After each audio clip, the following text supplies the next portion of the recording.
അസ്സലാമു അലൈക്കും വറഹ്മത്തുള്ളാഹി വബറകാതുഹു. പ്രിയപ്പെട്ട ശ്രോതാക്കളെ, നമ്മുടെ വടശ്ശേരി അസം മുസ്ലിയാരുടെ ഒരു പ്രഭാഷണമാണിത്. ഇത് കുറേ മുമ്പ് വടശ്ശേരി അസം മുസ്ലിയാർ നടത്തിയതാണ്.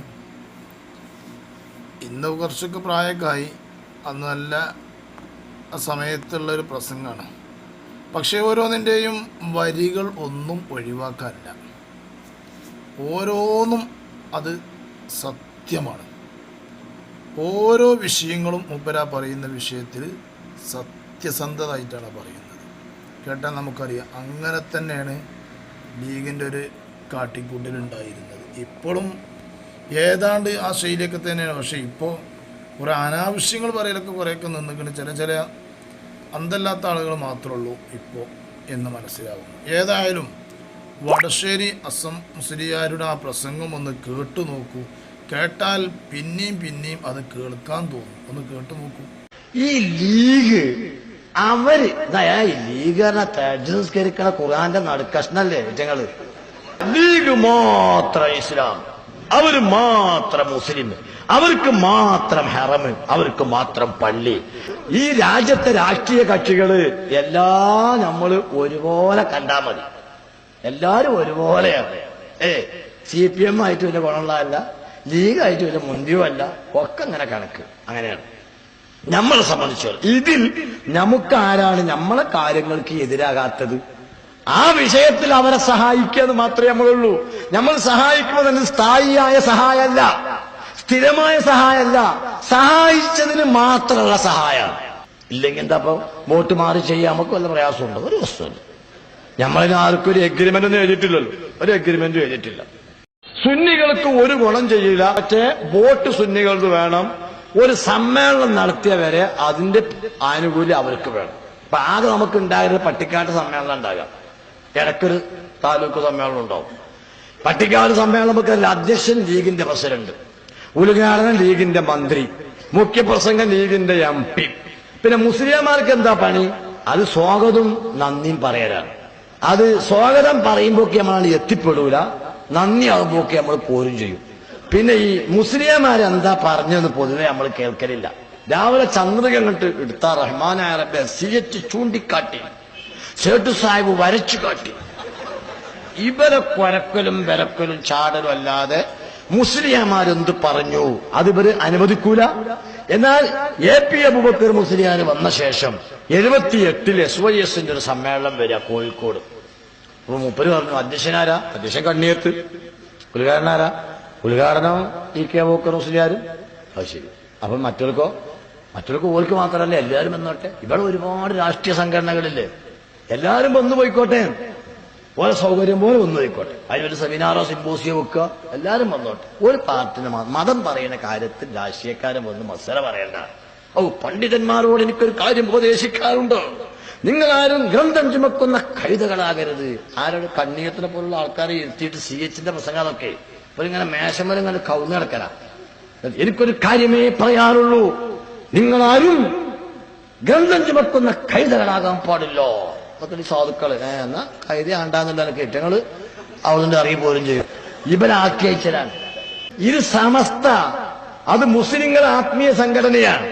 SYS മുസ്ലിങ്ങളെ ആത്മീയ സംഘടനയാണ്. ഈ സംഘടനയിലൊക്കെ അവര് മതപണ്ഡിതന്മാർ കാര്യം പറയട്ടെ, എന്നാൽ രാഷ്ട്രീയക്കാരെല്ലാരും സഹായം വേണം, എല്ലാരും വന്നോട്ടെ. ഒരു പാർട്ടിക്കാരെ മാത്രം ആക്കണ്ട. ലീഗേ അതല്ലാതെ ഒന്നും ആകാൻ പാടില്ല. അപ്പൊ നിങ്ങൾ നോക്കി, CPMന്റെ ജില്ലാ സെക്രട്ടറി സൈദാലുട്ടിയാക്ക ഉംറക്ക് പോയി റമദാന്റെ തലേമാസം. ഞാൻ അവിടെ ഉണ്ടായിരുന്നു, ഹറമിലുണ്ടായിരുന്നു. ഇയാൾക്ക് നടക്കാനൊന്നും കഴിയാത്തോണ്ട് ആ ഉന്തു വണ്ടിയിലുണ്ട്. ഇയാളെങ്ങനെ ഇയാളെ മകനോ എങ്ങനെ തവാഫ് ചെയ്യിപ്പിക്കുന്നുണ്ട്, സഹി ചെയ്യിപ്പിക്കുന്നുണ്ട്. അപ്പൊ സൈദാലുട്ടിയാക്ക ഈ ഉംറ ചെയ്യുന്ന കണ്ടപ്പോ അതെല്ലാം കഴിഞ്ഞ് അങ്ങോട്ടോ പോണോ ചോദിച്ചു. ജിദ്ദീക്കാണ്. ഞാൻ പറഞ്ഞു, ജിദ്ദയിൽ നമ്മളെ ഓഫീസുണ്ട്, അവിടെ നമുക്ക് പോകാൻ തുടങ്ങും. അങ്ങനെ ജിദ്ദയിലെ SYS ഓഫീസിലേക്ക് നമ്മൾ അദ്ദേഹത്തെ വിളിച്ചു. അങ്ങനെ അദ്ദേഹം അവിടെ വന്നപ്പോൾ ഞങ്ങളൊരു സ്വീകരണം ഒന്നല്ല, അവിടെ കുറെ ആളുകളുണ്ടായിരുന്നു. അപ്പൊ ഞങ്ങളുമായുള്ള സംസാരത്തിൽ മൂപ്പർ പറഞ്ഞു, ഞാന് എന്റെ ഈ കാലം വരെയുള്ള പ്രവർത്തനത്തിൽ ഹജ്ജിന് പോണ ആൾക്കാരെ ആ എയർപോർട്ടിൽ പോയിട്ട് കാണാൻ ഒരു അവസരം എനിക്ക് ഉണ്ടായിട്ടില്ല. കഴിഞ്ഞ കൊല്ലം ഈ ഹജ്ജ് കമ്മിറ്റി ചെയർമാൻ നിരന്തരം വിളിക്കുന്നു, എല്ലാരും വരുന്നുണ്ട്, നിങ്ങളൊന്ന് വന്ന് ഒന്ന് കണ്ടു പോകണം, നല്ലതാണെന്ന് പറഞ്ഞു. അപ്പൊ നിർബന്ധിച്ചോ ഞാൻ ചെന്നപ്പോ ഒരു 2 വാക്ക് ആശംസിക്കണം എന്ന് പറഞ്ഞു. അങ്ങനെ ഞാൻ മടിച്ചെങ്കിലും എന്നെ അവരൊക്കെ നിർബന്ധിച്ച് ഞാൻ ചെന്നപ്പോ ഈ എഹ്റാമിന്റെ വസ്ത്രം ധരിച്ചുകൊണ്ട് ഇങ്ങനെ ഇരിക്കണ ആൾക്കാരെ കണ്ടപ്പോ അത് നമ്മൾ കണ്ടാട്ടോ, ഇപ്പൊ കണ്ണെന്ന് വെള്ളം ഇങ്ങനെ ഒഴുകി കൊടുത്ത്. ഏതൊരു മനുഷ്യരുണ്ടാവൂലേ ഇക്കാര്യം വരെ ചെയ്യാത്തൊരു കാര്യം കാണുമ്പോൾ ആഗ്രഹം. അപ്പൊ ഞാൻ പറഞ്ഞത് നിങ്ങൾ ദ്വാരക്കണം എന്ന് പറഞ്ഞു. ഹാജിമാര് ദ്വാരുന്നു. ആ ദ്വാന്റെ ഫലാണ് ഞാൻ ഇവിടെ ഹറമിലെത്തിയത് എന്ന് വിശ്വസിക്കുന്നു എന്ന് അദ്ദേഹം പറഞ്ഞു. അന്ന് അവിടെ മുജാഹിദായിരുന്ന KC അബൂബക്കർ മൗലവിന്റെ സ്മാരകം ഉണ്ടാക്കുന്ന പിരിവിന് വേണ്ടി വന്നിട്ടുണ്ട് ലീഗിലെ പ്രാസംഗികൻ PV മുഹമ്മദ് അരീക്കോട്. അയാൾ ജിദ്ദയിലുണ്ട്. അയാൾ ഈ വിഷയം അറിഞ്ഞപ്പോ ചെയ്താലുട്ടിയാക്ക ഉംറ ചെയ്തെന്ന് കേട്ടപ്പോ ഇയാളെ പ്രസ്താവന, PV മുഹമ്മദിന്റെ എല്ലാ പത്രത്തിലും ഇയാളെ പ്രസ്താവന, പിണറായി മറുപടി പറയണം. ചെയ്താലുട്ടിയാക്ക ഉംറ ചെയ്തേന് പിണറായി മറുപടി പറയണം. അപ്പൊ എന്താണ് ഈ ബുദ്ധിയില്ലാത്ത കമ്പനി മനസ്സിലാക്കേണ്ടത്? ഞങ്ങള് ഇവര് മുസ്ലിം ലീഗ് എന്ന് പറഞ്ഞ പള്ളി, മദ്രസ, ഹറമ് ഒക്കെ ഇവർക്ക് മാത്രമാണ്. അതുകൊണ്ടാണ് ഇപ്രാവശ്യം ഹജ്ജ് ഹൗസ് ഉദ്ഘാടനത്തിന് രസമുണ്ടായി. നമ്മളെ പാലുവലി മോമോട്ടിക്ക് വയസ്സ് കുറെ ആയില്ലേ, അതുകൊണ്ട് മൂപ്പര് മറന്നിട്ടോ ഇനി വയസ്സ് കൂടിയോണ്ടോന്ന് അറിയില്ല, മൂപ്പര് പ്രസംഗത്തിൽ പറഞ്ഞു ഈ ഹജ്ജ് ഹൗസിന് 2004 ഷിഹാബ് തങ്ങൾ തറക്കല്ലിട്ടാന്ന് പറഞ്ഞു. പൊള്ളാണത്. ഈ ഹജ്ജ് ഹൗസിനല്ല ഷിഹാബ് തങ്ങൾ തറക്കല്ലിട്ടത്. മൂപ്പര് അവിടുന്ന് 5 കിലോമീറ്റർ അപ്പുറം മൂപ്പര സംഘടന പാർട്ടിക്കാർ നടത്തുന്ന ഒരു സ്കൂളിലെ മുറ്റത്താ തറക്കല്ലിട്ട്. എന്താ ഹജ്ജിനൊരു 15 ദിവസം ഇത് ആവശ്യമുള്ളത് കഴിഞ്ഞാൽ നമുക്ക് സ്കൂൾ നടത്താലോ എന്നുള്ള നിലയ്ക്ക് ഒരു സ്കൂൾ മുറ്റത്താ EMA കോളേജ് അറിയുന്നേ തറട്ടാർ കഴിഞ്ഞിട്ടില്ല, വളവൊന്നും കുറെ പോയിട്ടില്ല. അവിടെയാണ് ഇവർ നടക്കുക 2004. അവിടെ അല്ല ഹജ്ജ് ഹൗസ്. ഹജ്ജ് ഹൗസ് റൺവന്റെ അടുത്താ, എയർപോർട്ടില് വിമാനം പാർക്ക് ചെയ്യുന്നതിന്റെ തൊട്ട് ചേർന്ന ഹജ്ജ് ഹൗസ്. അപ്പൊ ഇത് പാലോളി മോമോട്ടി പറഞ്ഞപ്പോ പിന്നീട് ആശംസാ പ്രസംഗത്തിന് വന്ന മുൻ മന്ത്രി ആര്യാടും പറഞ്ഞു, സുബ്ഹാനല്ലാഹ്, ഞാനൊരു മഹാ അത്ഭുതം കേൾക്കുമ്പോൾ എനിക്ക് തോന്നിയത് 2004 ഈ സംഗതിക്ക് തറക്കല്ലിട്ടപ്പോ ഞാൻ ഒന്നുകിൽ മന്ത്രിയായിരിക്കും അല്ലെങ്കിൽ MLA ആയിരിക്കും. ഞാൻ ഈ വിഷയമൊന്നും അറിഞ്ഞില്ലല്ലോ പഠിച്ചോനെ. ആര്യാടെ എങ്ങനെ അറിയാം? ആര്യാടെ മുസ്ലിം അല്ലല്ലോ.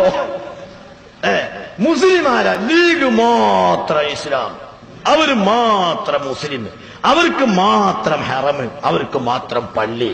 ഇപ്പൊ പള്ളി കമ്മിറ്റി തെരഞ്ഞെടുപ്പ് ഉണ്ടാകുമ്പോ, മദ്രസ കമ്മിറ്റി തെരഞ്ഞെടുപ്പുമ്പോ ചില രാഷ്ട്രീയ കക്ഷിക്കാരൊക്കെ അല്ല ഒരു മെമ്പറായിക്കോളാം, ഞാനും വേണമെങ്കിൽ ഒരു മെമ്പറായിക്കോളാം എന്ന് പറയുമ്പോ നേരത്തെ ഈ ഗവൺമെന്റ് വരുന്ന ഇടതുപക്ഷമാണ് നേരത്തെ ഭരിക്കുമ്പോ വിദ്യാഭ്യാസം അത് ക്രിസ്ത്യാനിയൊക്കെ, UDF ഭരിക്കുമ്പോ വിദ്യാഭ്യാസം അത് ലീഗിന്, ഇങ്ങനെയാണല്ലോ. ഇതുപോലെ പള്ളി കമ്മിറ്റി, ആ വിഷയം മദ്രസ കമ്മിറ്റി, അതൊന്നും ഇവരാരും അടുക്കൂല. അത് ഞമ്മക്ക് പറഞ്ഞല്ല. എന്നാ ഇപ്പൊ അതിനൊരു മാറ്റം വന്നു. ആ മാറ്റം വന്നോണ്ടുള്ള ഗുണം എന്തായിരുന്നെങ്കിൽ, ഈ മാറ്റം വന്നോണ്ടുള്ള ഗുണം ഇത് നിങ്ങൾ സങ്കുചിത രാഷ്ട്രീയ താല്പര്യത്തിന് വേണ്ടി മാത്രമായിരുന്നു ഇത്തരം കാര്യങ്ങളൊക്കെ ഉപയോഗപ്പെടുത്തിയിരുന്നത്. പട്ടിക്കാട് ജാമിയ നൂരിയ അറബിക് കോളേജിലെങ്ങാനും മുസ്ലിം ലീഗ് അല്ലാത്ത ഒരു രാഷ്ട്രീയക്കാരൻ മെമ്പറായി ഉണ്ടായിരുന്നെങ്കിൽ ശംസുൽ ഉലമക്ക് മരിക്കുന്നത് വരെയും അവിടുത്തെ പ്രിൻസിപ്പൽ പദവി നഷ്ടപ്പെടുമായിരുന്നില്ല. കാരണം ഒരാൾ വേറെ പാർട്ടിക്കാരല്ല, ഇവര് മാത്രമേ ഉള്ളൂ. ഈ രൂപത്തിൽ ഇവർ വന്നു. ഒക്കെ നമ്മുടെ സ്ഥാപനം നഷ്ടപ്പെട്ടത് അങ്ങനെയാ. ബാഫക്കിയ തീങ്കാന സമസ്ത കേരള സുന്നി യുവജന സംഘത്തിന്റെ തിരൂർ താലൂക്ക് കമ്മിറ്റിയുടെ പേരിൽ ആധാരമുള്ള തീങ്കാനയാണ് ബാഫക്കിയ തീങ്കാന. സമസ്ത കേരള SYS ഒന്നും കൂടിയല്ല ഭരണഘടന അതിന്റെ ആധാരത്തിലുള്ളത്, സമസ്ത കേരള സുന്നി യുവജന സംഘം. ആ സമസ്ത കേരള സുന്നി യുവജന സംഘത്തെ സ്ഥാപനം എങ്ങനെയാ നമുക്ക് നഷ്ടപ്പെട്ടത്? നമ്മൾ ബർക്കത്തിന് വേണ്ടി തങ്ങളാക്കും. തങ്ങൾ ബർക്കത്തുമായോ, ബർക്കത്തും മാത്രമല്ല കോളേജുമായിട്ട് പോവുക. പിന്നെ ബർക്കത്തുമായിട്ട് അത്രയായിട്ടില്ല പോലെ കോളേജുമായിട്ട് പോവുക. എത്ര കോളേജ് പോയി നമുക്ക് നോക്കൂ. നമ്മൾ എടപ്പാടുള്ള ദാറുൽ ഹിദായ യതീംഖാന, അതെ പൊന്നാനി താലൂക്ക് സമസ്ത കേരള സുന്നി യുവജന സംഘത്തിന്റെ പേരിൽ ആധാരമുള്ള സ്ഥാപനമാണ്. എങ്ങനെയാ പോയത്? ബർക്കത്തിന് വേണ്ടി തങ്ങളെ ആക്കും, തങ്ങൾ ബർക്കത്തും കോളേജിലും പോവുക. ഒരുപാട് കോളേജുകൾ അങ്ങനെയാണ്. പട്ടിക്കാട് നൂരി അറബിക് കോളേജും പോയത്. പകരം വേറെ ഒരു 1-2 രാഷ്ട്രീയ പാർട്ടിക്കാര് തന്റെ ഉള്ള ഒരു സ്ഥാനത്തുണ്ടായിരുന്നെങ്കിൽ അത് നഷ്ടപ്പെടുകയായിരുന്നു. അപ്പൊ നമ്മള് ഈ രാജ്യത്തെ രാഷ്ട്രീയ കക്ഷികള് നമ്മള് ഒരുപോലെ കണ്ടാ മതി. എല്ലാരും ഒരുപോലെയാണ്. CPM ആയിട്ട് വലിയ ഗുണമുള്ളതല്ല, ലീഗായിട്ട് വലിയ മുന്തിയുമല്ല, ഒക്കെ അങ്ങനെ കണക്ക്. അങ്ങനെയാണ് നമ്മളെ സംബന്ധിച്ചോളം. ഇതിൽ നമുക്ക് ആരാണ് നമ്മളെ കാര്യങ്ങൾക്ക് എതിരാകാത്തത്? ആ വിഷയത്തിൽ അവരെ സഹായിക്കുക എന്ന് മാത്രമേ നമ്മളുള്ളൂ. നമ്മൾ സഹായിക്കുമ്പോൾ തന്നെ സ്ഥായിയായ സഹായമല്ല, സ്ഥിരമായ സഹായമല്ല, സഹായിച്ചതിന് മാത്രമുള്ള സഹായമാണ്. ആ സഹായം അങ്ങനെ ഉണ്ടോ നോക്കട്ടെ. ഞങ്ങൾക്ക് 1.5 കൊല്ലമേ ആയിട്ടുള്ളൂ. നോക്കുക ഇങ്ങനെ വല്ല മാറ്റം വരുന്നുണ്ടോ നോക്കുക.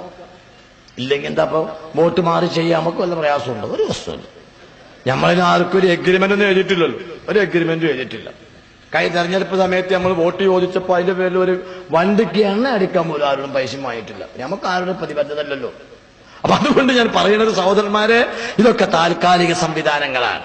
എന്നാൽ ഇവിടെ ലീഗ് ചെയ്യുന്നത് അവർ പറയുന്നത് മാത്രം ഇസ്ലാം, പള്ളി അവർക്ക്, ക്ഷേത്ര മദ്രസ അവർക്ക്, എല്ലാം അവർക്ക്. അതിന് മാറ്റം വരുന്നുണ്ട് എന്നുള്ളതാണ് ഇവരെ ആശങ്ക. ഈ ആശങ്ക യാഥാർത്ഥ്യം. എന്നാൽ മാറ്റം വരുന്നതൊക്കെ എങ്ങനെയാ? നമ്മുടെ സ്ഥാപനത്തിൽ എവിടെയും ഒരു മാർക്സിസ്റ്റുകാരനോ ഒരു കോൺഗ്രസുകാരനോ അവന് നമ്മെ വീറ്റോ ചെയ്യുന്ന, നമ്മെ അടിച്ചാൽപ്പിനെ ഒഴിവാക്കാവുന്ന രൂപത്തിലുള്ള ഒരു കടന്നുകയറ്റം ആരും നടത്തിയിട്ടില്ല. അതൊക്കെ ഉസ്താദന്മാരുടെ തീരുമാനത്തിന് വഴിപ്പെടുന്ന രാഷ്ട്രീയക്കാർ മാത്രമേ നമ്മളെ സ്ഥാപനങ്ങളിലും മദ്രസകളിലും പള്ളികളിലും ഉണ്ടായിട്ടുള്ളൂ. അങ്ങനെയൊക്കെ നമ്മളെ കോളേജിൽ അങ്ങനെ തന്നെയല്ലേ? അത്രേ ഉള്ളൂ. മാത്രമല്ലല്ലോ, ഞങ്ങൾ ഈ ഇരിക്കുന്ന ആ റോട്ടിലൊക്കെ നിൽക്കുന്ന ആൾക്കാരെല്ലാം കൂടെ ഏതാപ്പം എനിക്കറിയില്ല. ഇവിടെ ഈ ബോക്സ് മുതൽ ഇങ്ങോട്ട്, അതിൽ ഞാൻ നിങ്ങളാരും ഒഴിവാക്കിയിട്ടില്ല കേട്ടോ. കാര്യം നമ്മളൊരു വിഷയം പറയുമ്പോ അതിനൊരു ഇത് വേണ്ടേ. ഈ ബോക്സ് മുതൽ ഇങ്ങോട്ട് ഇരിക്കണ, ഈ സൈഡിൽ ഇങ്ങനെ അങ്ങോട്ട് ഇരിക്കണം, ഇവരൊന്നും ഒരു രാഷ്ട്രീയ കക്ഷിയിലും മെമ്പർഷിപ്പ് ഇല്ലാത്തവരാണ് എന്നാ എന്റെ വിശ്വാസം. അല്ലേ? ഞങ്ങൾ ഇങ്ങനെ തന്നെ പോകാനാണ് തീരുമാനം. അത് കരുതിയേ ഞങ്ങൾക്ക് എല്ലാ കാര്യവും അറിയും. സർക്കാർ കമ്മീഷൻ ഞങ്ങൾക്കറിയാം. വോട്ട് എവിടെയാ ചെയ്യേണ്ടതെന്ന് അറിയാം. ഞങ്ങൾ എല്ലാ രാഷ്ട്രീയ കക്ഷികളും ഒരേ മാതൃകയാണെന്ന് കരുതിയേ എല്ലാ ചിഹ്നത്തിനും വോട്ട് ചെയ്താൽ അസാധുവാകുമെന്ന് ഞങ്ങൾക്കറിയാം. ഒക്കെ ഞങ്ങൾക്കറിയാം. അങ്ങനെ മണ്ടന്മാരായി കണക്കാക്കണ്ട രാഷ്ട്രീയം. എല്ലാ വിഷയവും അറിയാം. ഈ വിഷയങ്ങൾ അറിയുന്ന ഞങ്ങൾ സ്ഥിതി എന്തായാലുണ്ടോ? വോട്ട് ചോദിച്ച് കോൺഗ്രസ്സുകാർ യാഥാർത്ഥ്യത്തിന് ഞങ്ങൾ അപ്പോഴും പള്ളിയിലോ മദ്രസയിലോ എവിടെയെങ്കിലും.